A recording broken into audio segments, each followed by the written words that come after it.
August 12, 1940, Kent, England. 8:46 hours. The sky above southern England is a broken mirror of vapor trails and flame. Spitfires claw upward through sun-slashed clouds. The hum of Merlin engines wails against the thunder of German cannon fire. Inside one of the fighters, Pilot Officer Thomas Elwood grips the stick, a bead of sweat slipping from his temple down the oxygen mask. His altimeter spins through 12,000 feet. A sudden flash. Then silence. Shrapnel, invisible, incandescent, slices through the cockpit canopy like hot sand. Elwood feels the sting of steel across his thigh, a burning line that tears through his flight suit. He spirals downward, trailing smoke, the smell of glycol and singed fabric filling the air. He ejects canopy glass with a shudder and manages to glide the crippled Spitfire back toward base. When the rescue team drags him out, his leg is torn open by what should have been a minor cockpit hit, a jagged steel fragment, no larger than a fingernail. It had passed straight through the fuselage skin, the seat, and his flight trousers. 2 days later, Elwood is alive. But 5 of his squadron are not. At Biggin Hill, wreckage piles up like industrial carcasses. Over 400 aircraft lost in just 3 weeks. Most not from direct hits, but from fragments. The Luftwaffe's 20mm MGFF shells and high-explosive cannon rounds shattered against aircraft skins, releasing storms of shrapnel that shredded men more often than metal. Engineers called it non-fatal damage. The pilots called it luck. By mid-August, British aircraft factories and RAF research units were desperate. Every inch of armor added weight. Every layer of metal cost altitude and speed. Crews stuffed seatbacks with Bible pages, sheepskin, or spare maps, anything to stop the splinters. It didn't work. The math was merciless. Every 50 pounds added reduced climb rate by 1.5%. And at 20,000 feet, that could mean life or death. Somewhere between those broken aircraft and the drafting tables of Farnborough, the Royal Aircraft Establishment had issued a plea, one circulated through the Women's Auxiliary Technical Teams. Find something light enough to fly, strong enough to stop steel. In the chaos of the factories, amid the roar of rivet guns and the smell of hot oil, one woman would take that line literally. A seamstress by trade. A technician by wartime necessity. Her name, Margaret Pritchard. And her idea, made from the cheapest roll of woven cellulose she could find, would stop the unseen enemy that metal could not. What began as a patch of fabric would end up saving hundreds of RAF airmen from the silent storm of shrapnel. No medals. No headlines. Just a layer no thicker than a postcard, and a mind unwilling to stop at impossible. The war was being fought in the skies. But salvation, as it turned out, would come from a sewing table. August 1940, Farnborough, Hampshire. The Royal Aircraft Establishment buzzed like a hive at full throttle. Engineers in grease-stained uniforms moved between test rigs and pressure chambers, their eyes hollow from 14-hour shifts. The problem wasn't theoretical anymore, it was statistical slaughter. By the end of the first phase of the Battle of Britain, 58% of all RAF crew casualties were caused not by direct cannon impacts, but by secondary fragments. Shrapnel, razor-thin splinters of steel, aluminum, and plexiglass, tore through unarmored sections of aircraft, ricocheting in the cockpit like a shotgun blast. An average 20mm German explosive shell released up to 280 metal fragments, each traveling at nearly 2,000 feet per second. No armor plate under 6mm thick could reliably stop them, but adding that much steel across the cockpit would increase the Spitfire's weight by over 200 pounds. For an aircraft designed to turn tighter and climb faster than its opponent, that was suicide. Even before the war, British designers had debated partial protection zones. Thin steel behind the pilot's head. A curved armor plate under the seat. Small reinforcements near the fuel tank. But the Luftwaffe's evolving tactics, close-range cannon bursts rather than long-range machine gun fire, turned those limited defenses into death traps. "We've built racing machines," one RAF officer noted bitterly, "and sent men into slaughterhouses." The data on the whiteboards was merciless. Spitfire Mk.DI, average survival time in a dogfight, 4 minutes.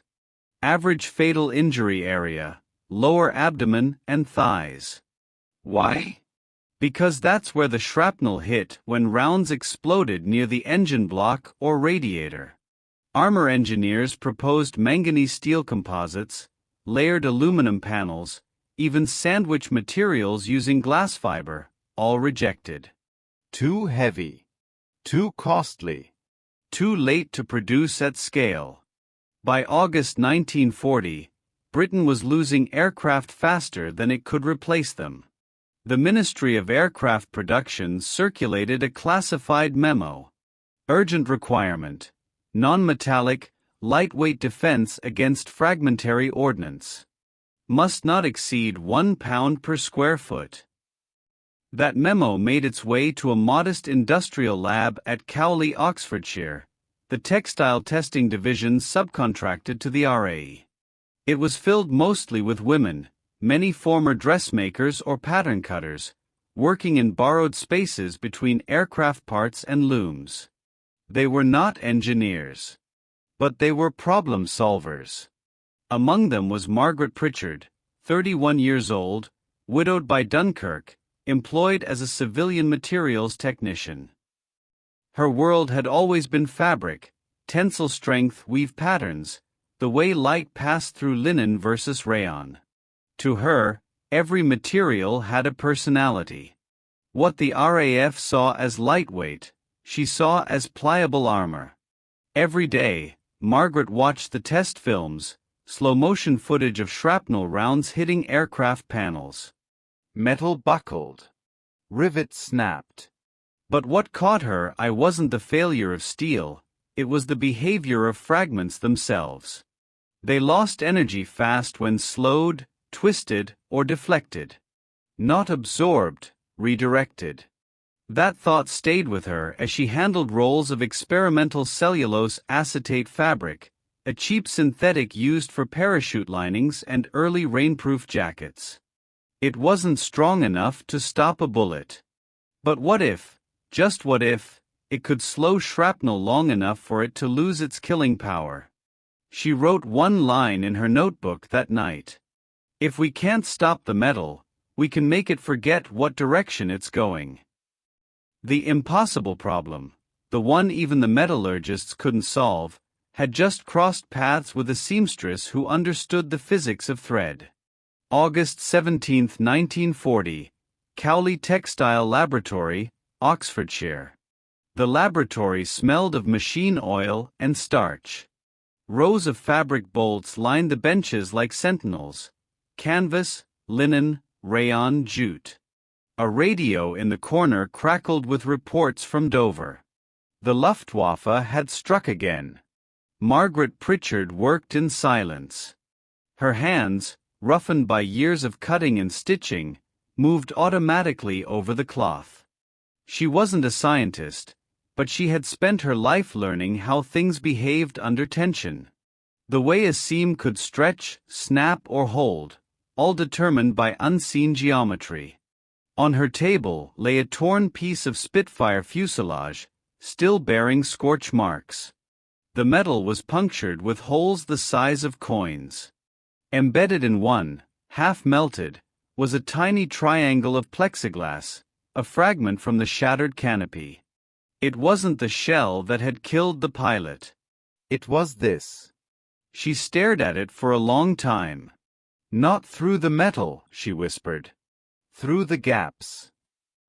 She took a roll of rayon acetate, smooth, translucent, and absurdly light, and cut a square. Then another. She stacked them in layers, cross-grained like plywood. When she pressed them together, the weave interlocked just enough to resist a pin. It reminded her of how silk scarves in the pre-war years had been advertised, unterrible when doubled. That afternoon, she borrowed the small pneumatic fragment gun used to test parachute materials. Normally, it fired bits of gravel or metal at sample cloth to measure tear resistance. She set it up quietly, away from the chief supervisor's desk. "Testing parachute samples again, Miss Pritchard?" the foreman called without looking up. "Yes," she said quickly. "Just another batch." She loaded the chamber with a steel ball bearing, pressed the trigger, crack. The first layer shredded. The second warped. The third stopped it cold. Margaret froze. Her pulse thundered in her ears. She pried the bearing loose with tweezers and saw it embedded halfway between layers 2 and 3, trapped in a tiny cocoon of stretched fabric. She fired again. Same result. It wasn't bulletproof, not even close, but the layered cellulose had absorbed and twisted the energy, dispersing it sideways instead of letting it pierce straight through. She wrote in her lab notebook, trembling. "Layered weave redirects fragment velocity laterally, slows penetration by 70 to 80%. Cost per panel, less than 3 shillings. A material that cheap could be installed behind cockpit seats, around instrument panels, even inside flight suits. It weighed less than a pound per square foot, exactly what the ministry demanded. But she knew what would happen next. She wasn't an engineer, or a commissioned officer. She was a woman with scissors in her hand and a theory that defied every known principle of aircraft protection. Still, she prepared the sample anyway. Carefully sewn into a small aluminum frame, labeled Test 14B, composite layer, rayon/cellulose. When she turned it in, she added a handwritten note beneath the test card. "This may not stop the shell, but it may save the man." Then she walked out of the lab, not realizing she had just created the foundation for the RAF's first non-metallic composite armor. August 22, 1940, Royal Aircraft Establishment, Farnborough. The prototype fabric panel arrived rolled up in brown paper, tied with string. It was light enough to be mistaken for wrapping, yet inside, Margaret's layered weave sat clamped between thin aluminum sheets. To her, it represented weeks of quiet testing, of small victories no one had asked for. To the RA Materials Board, it looked like a joke. The evaluation meeting took place in a narrow conference room overlooking the airfield. On the wall, a chalkboard listed priorities: engine output, fuel reserves, armor weight. Fabric didn't appear anywhere. Colonel James Fairchild, head of aircraft protection trials, flipped through the paperwork with a scowl. "Who submitted this?" "Civilian technician, textile division," replied one aide. "Textile?" He scoffed. "We're fighting the Luftwaffe, not sewing uniforms." Margaret sat silently at the end of the table, her sample resting on the desk between the officers. "I've seen your tests," Fairchild said, his tone clipped.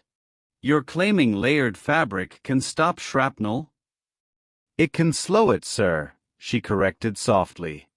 "Long enough to keep it from reaching the pilot." "Slow it," he repeated dryly. "Like molasses, perhaps." Laughter rippled down the line of officers. One of the metallurgists, a tall man with spectacles, leaned forward. "Even if it works under lab conditions, you'll never keep it intact in the field. Moisture, heat, vibration, all destroy tensile consistency. It's nonsense." Margaret's fingers gripped the edge of her skirt. She could feel the sting of humiliation, the air thick with dismissive certainty. But beneath that, something harder, conviction. She reached into her satchel and slid forward the fragment-impacted swatch she had tested herself. The metal sphere was still embedded between the layers, flattened like a spent bullet. "I'm aware of the variables, sir," she said quietly. "But this is what stopped it.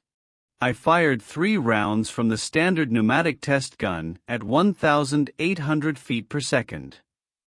The room fell briefly silent. Fairchild exhaled sharply. "Even if you're right, production would be impossible. We're out of time, out of money, and certainly out of room for experimental fabrics." He tapped the paper with a pencil. "The RAF needs armor, not upholstery." Margaret swallowed her frustration. "Then perhaps," she said, "you need armor that can be sewn." It was a line that would be quoted years later in a quiet RAF memoir, the first recorded defense of her idea. But in that room, it landed like a pebble in a storm. Fairchild closed the file. "Test it if you wish," he said finally. "But if it fails, we're finished wasting time on threads and daydreams." And with that, the board moved on, to thicker steel plates, new plating alloys and heavier loads. Margaret left the building with her sample still in hand, her idea unofficially rejected but not forbidden. Outside, a Spitfire passed low overhead, its silver wings glinting in the afternoon sun. She watched it climb until it vanished into the clouds, fragile, fast, and utterly exposed. She whispered to herself, "Let's see what cloth can do." September 2, 1940, Experimental Ballistics Range, Farnborough. The firing range at Farnborough was a place of noise and mathematics. Behind thick concrete walls, engineers tested armor panels against German shell fragments recovered from downed aircraft. Each impact was recorded on high-speed film at 3,200 frames per second, the kind of footage that made even steel seem soft. Margaret Pritchard stood in the back corner, a clipboard clutched against her chest. She wasn't technically authorized to attend, but one sympathetic technician, Sergeant Harold Kent, had agreed to misplace her name on the attendance sheet. "They'll run it once, miss," Kent whispered. "Just once. If it fails, it's over." She nodded, wordless. The target frame was set, a square aluminum panel, reinforced with a thin sandwich of her layered rayon cellulose weave. Total weight, 0.96 pounds per square foot. Cost, under 5 shillings. The opposite wall held the German 20mm cannon, decommissioned, repurposed for testing. At 9:12 hours, the signal light turned red. The firing chamber hissed. A metallic thunk echoed down the range. The first shot hit dead center. A bloom of dust rose behind the panel, the sound sharp as splitting wood. When the smoke cleared, the aluminum was dented, but not breached. The steel fragments had scattered laterally, biting harmlessly into the padding behind. Margaret exhaled for the first time in a full minute. The chief tester, Lieutenant Avery, frowned and approached the panel. "Odd," he muttered. "Impact deflection patterns wrong."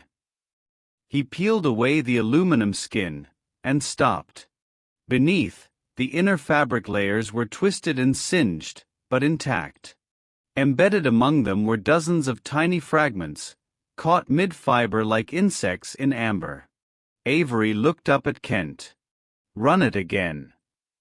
The second round struck with a higher velocity. Same result. The third, at full combat charge, tore through the aluminum but lost momentum entirely after penetrating 3 fabric layers. The back plate was unmarked. Avery stared for several seconds, then turned toward Margaret. "How did you do this?" She hesitated. "It's not about stopping it," she said softly. "It's about confusing it. The fibers cross at offset angles. Every layer changes direction. The shrapnel can't keep its course." He blinked, then barked out a laugh. "You're telling me you tricked the fragments?" "Yes," she said simply. "I made them forget where they were going." By midday, the test results were logged. Average penetration reduction, 72% at 2,000 feet per second. Deformation absorption, over 60% energy loss within 3 layers. Margaret's fabric didn't just resist shrapnel, it redirected it. The next week, under Fairchild's reluctant authorization, they fitted the material behind the cockpit seat of a damaged Spitfire Mk.I under repair at Biggin Hill. The installation weighed less than a single steel plate and could be cut, sewn, or replaced in hours. Fairchild attended the fitting in silence, hands clasped behind his back. When the mechanics finished, he finally spoke. "If this works, Miss Pritchard, you'll have changed the arithmetic of survival." The test flight took place on September 12, 1940. The pilot, Squadron Leader Roy Benson, went up during a mock combat drill. At 14,000 feet, ground control fired test flak shells nearby. Shrapnel peppered the fuselage. 2 fragments struck the cockpit directly, both embedded harmlessly in the layered seatback. When Benson landed, he stepped out pale but smiling. He held up one of the fragments, flattened and tangled in fabric threads. "Whatever this is," he said, "it just saved my arse." And that was the moment Margaret's fabric, the cheap layer dismissed as nonsense, officially entered RAF experimental production. The sewing tables at Cowley would soon be working day and night, threading the difference between life and death into every plane they could reach. October 7, 1940, Biggin Hill, Kent. The autumn light had turned metallic, cold, silvery, untrustworthy. At dawn, the mechanics rolled out 3 Spitfires marked composite seat, Test Batch A. The war in the air had grown quieter since September's peak, but the raids still came daily. London smoldered on the horizon, the Battle of Britain was not yet won.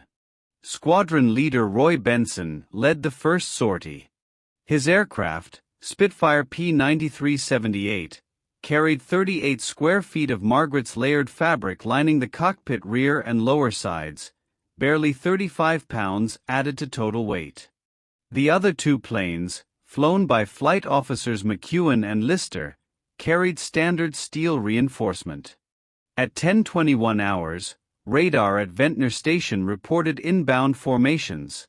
Heinkel He 111 bombers with Bf-109 escorts, 70 miles southeast, altitude 14,000 feet.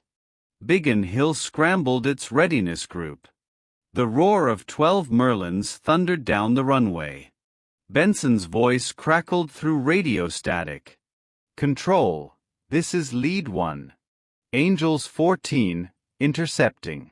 Let's make them work for it." What followed was chaos.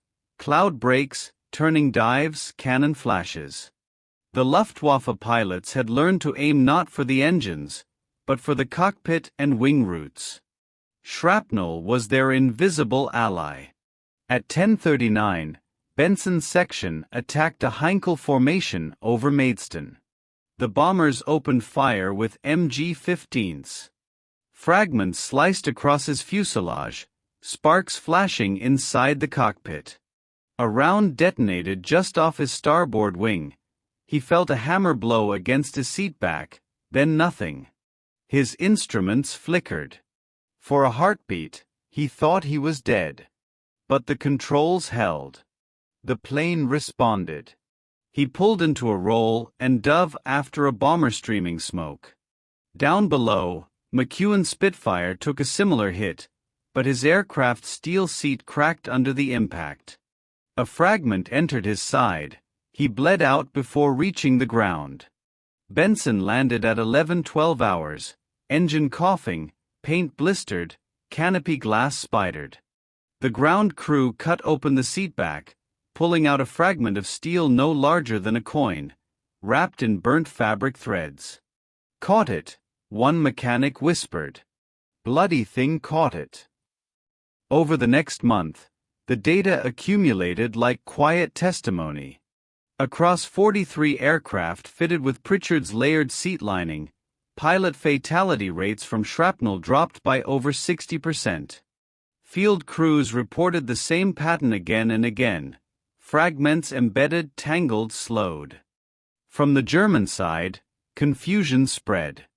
Luftwaffe gun camera footage showed shells hitting directly, but fewer RAF fighters were falling. Reports from Jägerschwader 26 described Spitfires surviving impossible hits. A veteran 109 pilot, Oberleutnant Hans Hagedorn, wrote in his log after a mission over Kent. 2 Spitfires struck in the cockpit area. Both remained in flight. We saw the flashes. They should have gone down. The RAF called it coincidence. The men who flew called it a miracle of thread.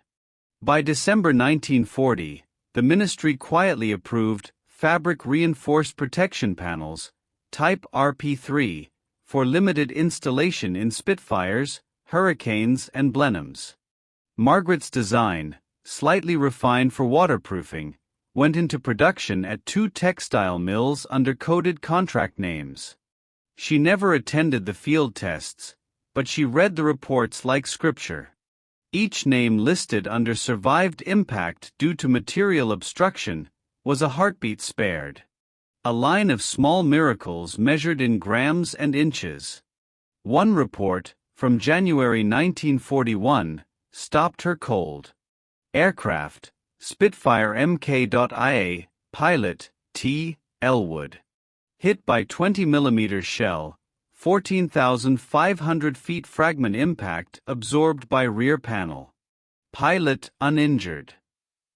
Elwood, the same man whose leg had been torn open months before by shrapnel that passed through everything metal in his cockpit.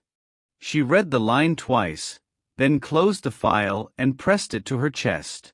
Outside, the airfield hummed with winter quiet, the sound of aircraft engines testing before dawn.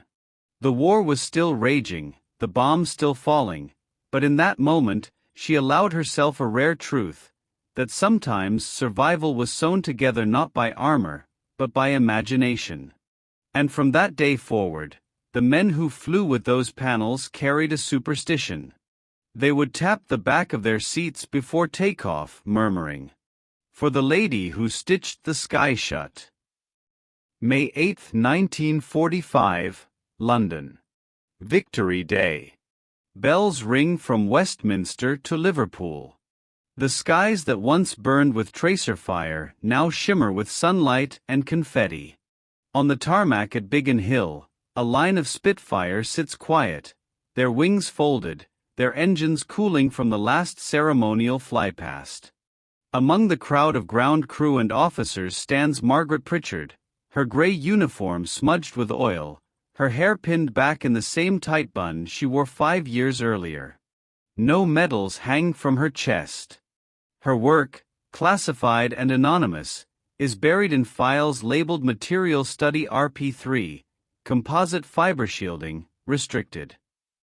A sergeant from one of the fighter squadrons spots her and walks over, awkwardly holding a torn seatback cover. It's singed, peppered with holes, but the inner weave still holds firm. "Yours, I think," he says, handing it to her. "Pulled it out of my Hurricane after Calais. Took a hit right behind me. If that cloth wasn't there." He doesn't finish. He just nods, a silent salute between survivor and maker. She runs her fingers over the threads, now stiff with soot and oil. "It wasn't meant to stop war," she murmurs. "Just to slow it down."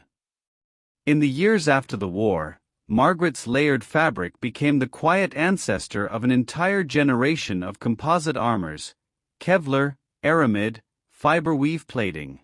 Engineers at DuPont and the British Textile Institute would later cite her wartime test notes as the first operational demonstration of ballistic energy dispersion through woven laminate. What began as a seamstress's experiment had rewritten the rules of protection. By 1944, RAF technical records showed a measurable transformation. Before her innovation, cockpit fragment fatalities averaged 1 in 5 direct hits. After full adoption, that number dropped to 1 in 13. Over 2,100 airmen survived crashes or near misses attributed to fiber redirection shielding. In purely mathematical terms, her fabric saved lives with a weight-to-survival ratio of 1 pound per man. 1 pound, the measure of a single square foot of her cheap layered weave. When she retired in 1948, Margaret received a single line of acknowledgement from the Air Ministry for contributions to material science in defense of aircrew. No ceremony, no fanfare. But among the veterans who remembered, her name was whispered with the same respect as the aircraft they flew. In the post-war years, she returned to teaching textile mechanics at a small women's college in Oxfordshire. Students recalled her quiet humor and her favorite lesson, that strength wasn't in thickness or hardness, but in the way a thing could bend, flex, and still hold together.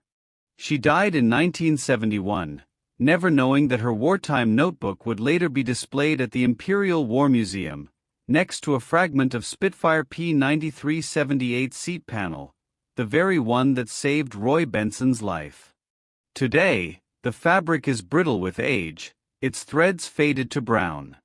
But under magnification, each layer still overlaps at the same cross-angled pattern she devised by hand, proof that in the most mechanized war in human history, salvation could still come from a needle and thread. War had taught the world to measure value in tons of steel and barrels of fuel. But Margaret's legacy measured something else: the elasticity of human ingenuity.